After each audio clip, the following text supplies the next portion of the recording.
For the latest from Paris, we're joined by the CBC's Ellen Morrow, who has been there, bringing us up to date for days now since the attacks on Friday. Ellen, what did we learn from the prosecutor about the people who were the target of that raid?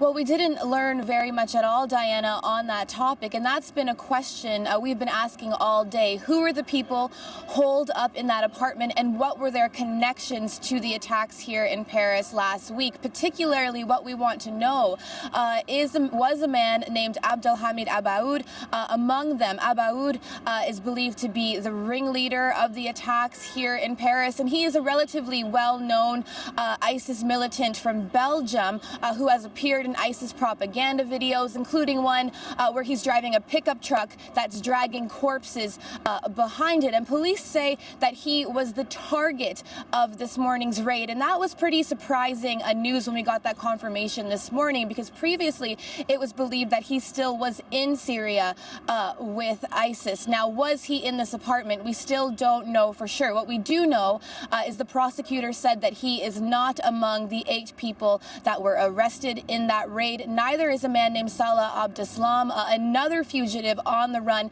believed to have been directly involved in the attacks here on Paris. The prosecutor also added, though, that there are still bodies found at the scene of the raid that are waiting to be identified. 2 bodies, possibly more. One belongs to the woman who blew herself up during the raid, but we're still waiting for the identity of the one or possibly more bodies found on the scene. Could one of them belong to Abaoud?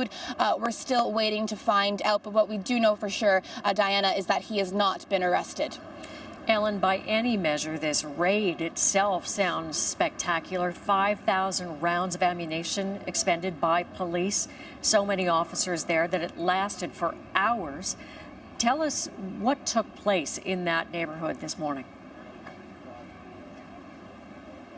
Well, it all got underway just after 4 a.m. local time here in Paris, and it happened in a suburb north of the city, a suburb called Saint-Denis.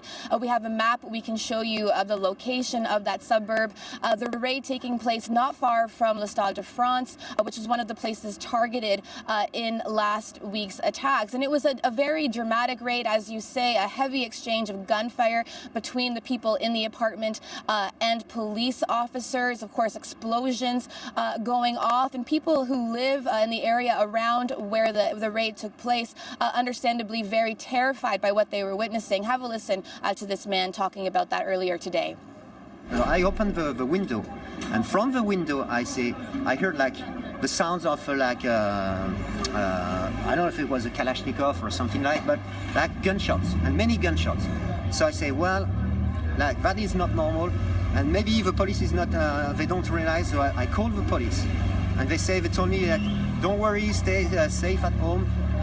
It's a police action somewhere in the city.